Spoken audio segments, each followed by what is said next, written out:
Okay, so number one, I'm easing in. It's my least favorite because it throws noise on one of my favorite potential values, not breakouts, in 2022, and that's in Kansas City. Now, I like MVS. I think he's a solid player who's shown a solid floor and a consistency to perform in the NFL, and do great things for an NFL team. I also think he's shown a ceiling capped around 10 to 13% target share. Breakouts only average about a 5 to, well, it's really a 7% target share jump, but that's really only for second year players. Second year players quite often jump up a 7% total average in their target share from the year before to break out in their second year. It's the year most players see the largest opportunity jump in general, so that makes sense. But after that, the average of breakouts in terms of the increase in their overall volume at the wide receiver position to jump into the top 24 or the top 12 or anywhere else is between 3 and 5%. In fact, a 4 is a very reasonable expectation. To break into the top 24 this year, he would have to double the average target share increase of most breakouts. Remember, he's going to Kansas City, where they already have Travis Kelce, who's no less of a target hog than Davante Adams was in Green Bay. They've also got Mecole Hardman, who's also proved to be one of those players, getting 11 to 13% target share year over year and be consistently good for spike weeks, like Alan Lazard has done in Green Bay. I don't think his quarterbacking has changed. I think the offense has changed.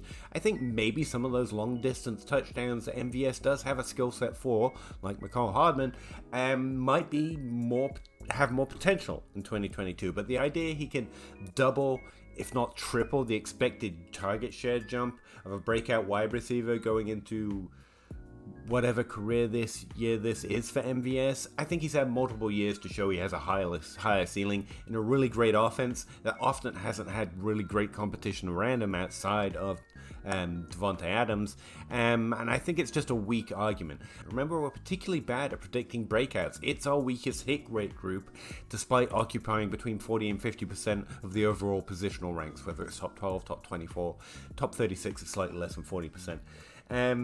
So yeah, I think that's one of the weaker arguments for a breakout in 2022. It's not costing you much capital though, so it's hard to really hate it too hard, but I do think it makes you give up other potential more usable players. In a one quarterback league, that's where a lot of the best quarterbacks go if you've already passed on the early best quarterbacks, which honestly are not worth giving up for the potential of an MVS suddenly having his first top 24 season. Number two, the second worst, I think, breakout argument for 2022 at the wide receiver position. A player I don't want to waste the draft capital on, given where they're being drafted, is Rashod Bateman. He's been drafted as a wide receiver 18 in Dynasty. I hate this because Bateman is a player I want to like more than everyone else, but no one will let me. He ended up being ranked way too high in rookie rank, but the thing is, he was doing a good job, especially as a rookie, but everyone kept projecting him to have some sort of Justin Jefferson, CeeDee Lamb, Jamar Chase level year one breakout every other week, and it's just that's not what happens. He had a good season, and they're doing the same thing this offseason. Again, remember the average target share jump for a player entering their second year at the wide receiver position, if they're going to break out into the top 24 or the top 12, is around about 7% in their second season, and then drops rather sharply to around 3 to 4% target share jump in following career years. The second year is where you can see the largest jump.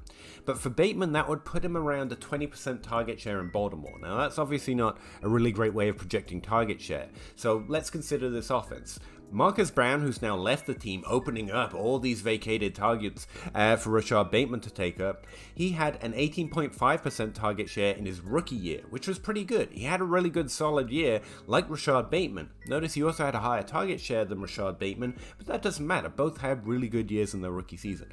In his second year, he did break out in terms of target share. He jumped up a 6% jump, pretty similar to the common breakout average, all the way up to 24% target share. Unfortunately, because the team was passing so little, in fact, the team passed less that year than they did the year before for Marquez Brown when he increased his target share, something similar to what we expect in 2022, he only hit the top 36. This was one of the signs that I thought meant that Marquez Brown was distinctly underrated because he was following a common breakout pattern and yet wasn't quite breaking out into our positional ranks, essentially because the team just didn't want to pass much. Over the last 2 years, the team has consistently passed less, around 24, 25 times a game. The league average is 34 times a game over the last 5, 6, 7, or 8 years. So Baltimore was projected to go even further into the trenches with running the ball in 2021, and I suggested that passing the ball 24 and 25 times a game over the last 2 years was extreme.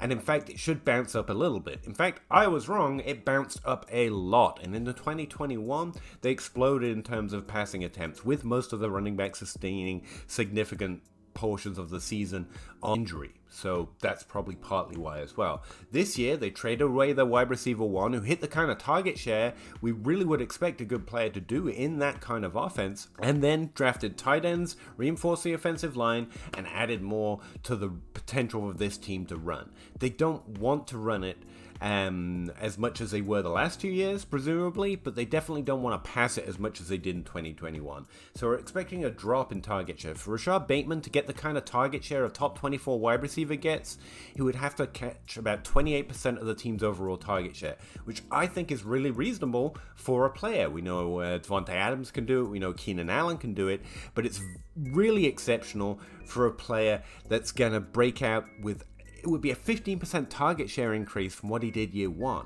which is almost twice what MVS did when he broke into a top 24 season. That's what we're expecting, not only from Rashod Bateman to double the increase in target share in probably a higher passing offense than Marquez Brown had to suffer through, but a lower passing offense than last year when Marquez Brown finally broke out.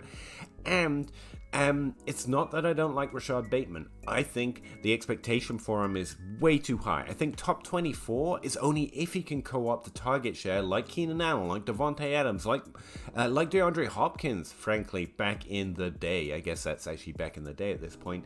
And I think it's a very unreasonable expectation. So if he finishes top 36 this year, I think he will have done excellent. But one other thing to consider about Rashod Bateman being drafted as a wide receiver 18 overall in Dynasty, this year it means you're drafting him over every rookie, but maybe two. It means you're drafting him over every likely breakout candidate into the top 12, except for CeeDee Lamb and T. Higgins. It means you're drafting him over Cortland Sutton, who could see his best production this year with Russell Wilson. It means you're drafting him over players that are not only more likely to break out, but more likely to outproduce him.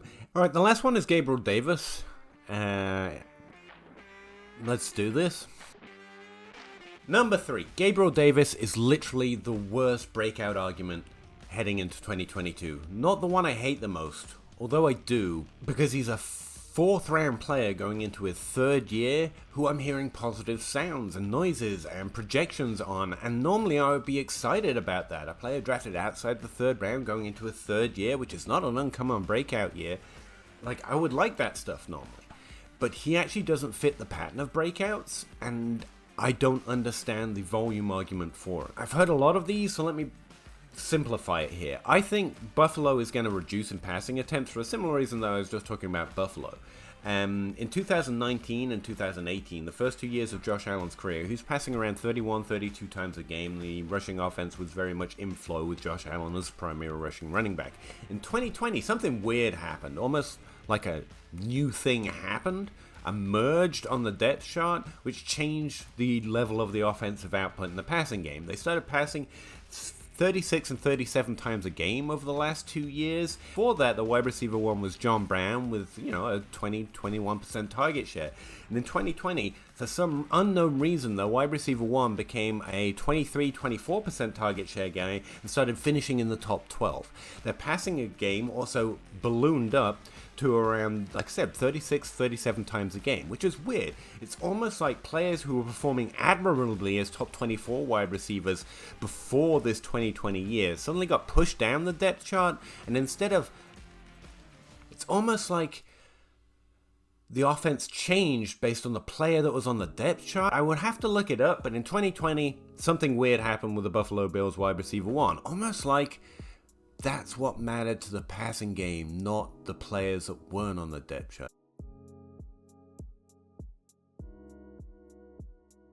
Efficiency is not Gabriel Davis' problem. volume is. And again, once you sum them all up, there's essentially 23.8 targets per game outside of Stephon Diggs and the running backs. Maybe the question is, where is the 23.8 targets per game that those players were creating by themselves, assuming no volume changes? Assuming we have 23.8 targets per game, can they split between Dawson Knox, James Cook, Cole Beasley, and Jamison Crowder, and not one of them get 8 targets per game? And the answer obviously is yes, very, very easily. Now, why is 8 targets per game important? Because 8 targets per game is actually the average for top 24 wide receivers. Not top 12, top 24 wide receivers. That's Cole Beasley and Devontae Parker targets per game. It's a bad breakout argument. Could it happen? Yeah. If Gabriel Davis is a 20% target player, and he was delayed based on the fact that these 2 aging veterans walked in and just ended up revolving more of the offense around them with experience and savvy, which would have been a smart move by the Bills, or would have been understandable from the perspective of these players are capable of doing that. But you're talking about a player doubling anything he's ever done in the league when the average expectation at this point is for him only to increase by basically a fraction of his overall target share, because the average breakout only increases by about, in a conservative estimate, 4% target share in their breakout year after that second year volume jump. It's not that there isn't potential. It's not that Gabe Davis is bad. It's not that last year he ran at a 1.6 yards per route run clip, which is the same as Rondale Moore, and everyone now hates Rondale Moore. Remember, this is a guy who have to do something to chase Stephon Diggs. Laquan Treadwell basically had to retire from football after trying to compete with Stephon Diggs for targets. Anyway, those are the 3 breakouts for the 2022 that I am least likely to believe and I hate the most coming into this season. Let me know what you think. Thanks very much for watching the video. I have to make a sign off. I don't have one, but I really appreciate it, and I'll talk to you again in the next one.